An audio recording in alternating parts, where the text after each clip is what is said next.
Hello दोस्तों, स्वागत है हमारे चैनल में। सुनीता की भाभी का नाम गायत्री है। सुनीता का पति पिछले 5 सालों से पैसे कमाने के लिए विदेश में रहता है, जिसके कारण सुनीता बहुत अकेला और अलग थलग महसूस करती है। गायत्री का पति महेश घर पर रहता है। गायत्री की उम्र करीब 25 साल और सुनीता की उम्र करीब 28 साल है। दोनों ही बहुत खूबसूरत है, लेकिन अपने पतियों से खुश नहीं है। सुनीता का पति घर पर नहीं रहता है, जिसके कारण उसकी सारी इच्छाएं अधूरी रह जाती है। एक रात महेश अपने ऑफिस के काम में व्यस्त था। महेश काम कर रहा था और काफी व्यस्त था। तभी गायत्री एक खूबसूरत नाइटी पहनकर अपने पति के पास गई और बोली, अपना काम छोड़ो और मेरे साथ रात बिताओ। महेश बोला, मैं काफी व्यस्त हूँ और काफी काम बाकी है, तुम सो जाओ। गायत्री गुस्से में बोली, तुम रोज यही नाटक करते हो। शादी कर लेना कोई बड़ी बात नहीं है। शादी के बाद तुम्हें अपनी पति को भी खुश रखना है, जो तुम्हें नहीं कर सकते हो। अपना काम छोड़ो और मुझे देखो, मैं कितनी सुंदर लग रही हूँ। गायत्री ने जबरदस्ती महेश का काम बंद करवा दिया और उसे अपनी ओर खींच लिया। महेश अपनी पत्नी को प्यार करने लगा और उस अपनी बाहों में भर लिया। कुछ देर बाद हमेशा बोला, गायत्री तुम सो जाओ, मुझे सुबह काम करने जाना है और मुझे नींद नहीं आ रही है। इसके बाद महेश सो गया और गायत्री काफ़ी गुस्सा हुई। अगले दिन महेश मुझसे बोला, मुझे कुछ दिनों के लिए काम के लिए बाहर जाना पड़ेगा। तुम दोनों अपना ख्याल रखना। मेरे मामा का लड़का यहाँ आने वाला है, इसलिए तुम उसका अच्छे से ख्याल रखना। वो कुछ दिन यहीं रहेगा। गायत्री बोली, ठीक है। महेश काम से बाहर गया है, अभी वो कुछ दिन नहीं आएगा। बाद में दोनों औरतें अब घर में अकेली आराम से रह सकती। अब घर में सुनीता और गायत्री दोनों अकेली थी और कोई नहीं था। दोनों बहुत अकेली थी और उन्हें प्यार की बहुत ज़रूरत थी, पर उन्हें प्यार नहीं मिल रहा था। उसके पति उनकी इच्छाओं को पूरा नहीं कर पा रहे थे। उनमें से एक का पति नहीं था और दूसरी का पति था, पर वो कुछ नहीं कर पा रहा था, जिस वजह से गायत्री भी बहुत दुखी थी। अगले दिन किसी ने दरवाज़ा खटखटाया। सुनीता ने दरवाज़ा खोला और जो देखा उससे वो अपनी नज़र नहीं हटा पाई। दरवाजे पर एक सुंदर, हैंडसम, स्मार्ट युवक खड़ा था। उसकी उम्र करीब 28 से 30 साल थी। उसका शरीर बहुत अच्छा था। सुनीता उससे प्यार करने लगी। सुनीता बोली, अंदर आ जाओ, उसे बताए कि वो महेश के मामा का लड़का है। सुनीता ने बड़े प्यार से उसे अंदर बुलाया और कहा, आओ, मैं तुम्हें तुम्हारे कमरे तक छोड़ देती हूँ। वो उस कमरे में ले गई और बोली, तुम्हारा कमरा है, तुम्हें कैसा लगा? वो लड़का बोला, भाभी कमरा बहुत अच्छा है। भाभी को उस लड़के से प्यार हो गया था और अब वो चाहती थी कि किसी तरह उसका अकेलापन दूर हो।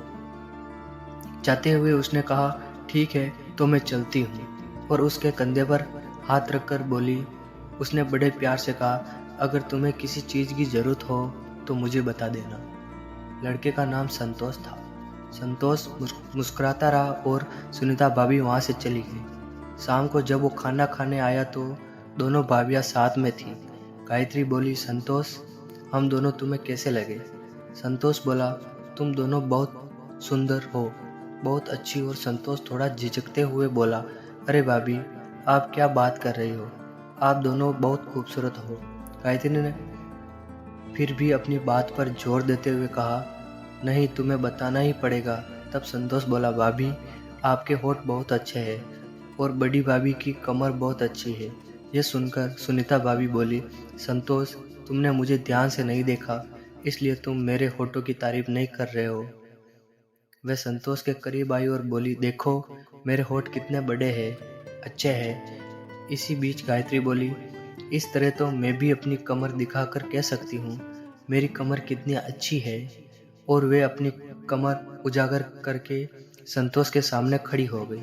यह सब देख संतोष की नीयत भी खराब होने लगी। वह समझ गया कि दोनों भाभियों की नीयत क्या है। खाना खाने के बाद सभी अपने अपने कमरे में चले गए। कुछ देर बाद सुनीता गायत्री के कमरे में आई। गायत्री उस समय मेकअप कर रही। उससे कहा, यह नहीं पूछ रही है, मैं देख रही हूँ कि तुम संतोष के बहुत करीब आ रहे हो। गायत्री बोली, हाँ तुम भी उसके बहुत करीब आ रहे हो, मैंने तुम्हें नहीं बताया। सुनीता बोली, मेरे पति को यहाँ आए हुए 5 साल हो गए, मुझे बाहर कोई चाहिए, मैं अकेली हूँ, मेरी इच्छाएं अधूरी है, मैं अब और नहीं रह सकती। पर तुम्हें क्या चाहिए? हाँ, तुम्हारा पति तुम्हारे साथ घर पर ही रहता है। गायत्री बोली, सिर्फ इसलिए कि वो घर पर रहता है इसका मतलब ये नहीं है कि मेरी ज़रूरतों को पूरा करता है। सुनीता ने पूछा, तुम्हारा पति तुम्हारी ज़रूरतों को पूरा क्यों नहीं करता? क्या वह तुम्हें खुश नहीं कर सकता? गायत्री ने कहा, उसे खुश कर रखना तो दूर की बात बहन, मुझे लगता है वह ऐसा ही नहीं कर सकता। दोनों संतोष को लेकर एक दूसरे से झगड़ने लगी। फिर गायत्री ने कहा, चलो एक काम करते हैं, हम संतोष से ही पूछ लेते हैं कि वह इसमें से किसे पसंद करता है। उसे ज़्यादा पसंद है, हमें उसे चुनने देंगे जिसके साथ वह रोमांस करना चाहता है। सुनीता ने भी कहा, ठीक है, उसे चुनने दो। उस रात सुनीता अपने कमरे में साड़ी पहनकर बैठी थी। कमरे का दरवाज़ा खुला था। उसने देखा संतोष उसे छुप कर देख रहा है। सुनीता की नज़र उस पर पड़ी और जैसे ही वो संतोष के पास आ गई, संतोष जाने लगा। उससे संतोष को पकड़ लिया और अपने कमरे में खींच लिया और कमरा अंदर से बंद कर लिया। संतोष कहने लगा, नहीं भाभी, मैं तो ऐसे ही देख रहा था। सुनीता बोली, क्या ऐसे ही था? तुम मुझे छुप छुप कर देख रहे थे, मैं तुम्हें पसंद करती हूँ, फिर छुप कर देखने का क्या मतलब है? ऐसे ही है, जी भरकर देख लो। सुनीता ने उसे रिझाया और मौका दिया। उन दोनों के बीच काफ़ी कुछ हुआ। सुबह दोनों सोफे पर बैठकर बातें कर रहे थे, तभी गायत्री आई और दोनों एक दूसरे से दूर हो गए। गायत्री संतोष से बात करने लगी। जब वो ऐसा करने लगी तब सुनीता को किसी का फ़ोन आया। सुनीता को किसी काम से बाहर जाना था तो उसने कहा, गायत्री मैं बाहर जा रही हूँ, थोड़ी देर में वापस आ जाऊँगी। यह कहकर वो बाहर चली गई। उसके जाते ही संतोष कहने लगा, भाभी मैं आपसे कुछ पूछना चाहता हूँ। गायत्री बोली, बोलो क्या कहना चाहते हो? तो संतोष बोला, मुझे तुम्हारे कमर और तुम्हारे होठ बहुत अच्छे लगते हैं। ये सुनते ही गायत्री उसके पास आकर बैठ गई और दोनों वहीं रोमांस करने लगे। दोनों के पति उनसे प्यार नहीं करते थे, इसलिए दोनों ही ननद संतोष में प्यार ढूंढ रही थी। संतोष को संतोष से प्यार हो गया था। संतोष ने गायत्री के साथ भी वही किया जो उसने सुनीता के साथ किया था। अगले दिन गायत्री अपने कमरे में बैठी थी, तभी उसे एक मैसेज आया। उस मैसेज खोलकर देखा तो वो एक वीडियो था। ये वीडियो था जिसमें उसका और संतोष का प्रेमालाप चल रहा था। वीडियो देखकर गायत्री हैरान हो गई कि ये क्या है, वीडियो किसने बनाया। वो बहुत डर गई और परेशान होकर कमरे के बाहर बैठ गई, थोड़ा चिंतित दिखे। सुनीता ने पूछा, क्या हुआ, कोई बात है? गायत्री ने कहा, नहीं दीदी, बस ऐसे ही। सुनीता ने फिर पूछा, सच बताओ क्या हुआ? गायत्री ने आखिर में कहा, तुम्हें कैसे पता चला? सुनीता ने बताया, मुझे किसी ने एक वीडियो भेजा है जिसमें मैं और संतोष है। गायत्री ने आश्चर्य से कहा, मतलब तुम्हें भी ऐसा वीडियो मिला है? तुम्हारा भी संतोष के पास है क्या? उन्हें कुछ हुआ? किसी ने वो वीडियो उन्हें दोनों को भेजा था और वो दोनों इस बात से बहुत परेशान थे कि उनका तो संतोष का वीडियो किसने बनाया। तभी संतोष खुद आया और बोला, भाभी वो वीडियो मैंने बनाया है, मैंने तुम दोनों का वीडियो बनाया है, मैंने तुम्हारा प्यास बुझाई है। तुम्हारे पतियों की अनुपस्थिति में तुम दोनों बहुत अकेली थी और तुम्हारी हरकतें उस वीडियो में रिकॉर्ड हो गई। संतोष ने धमकी दी कि मुझे तुम दोनों से 5 लाख चाहिए, वरना मैं ये वीडियो तुम्हारे पतियों को दिखा दूंगा।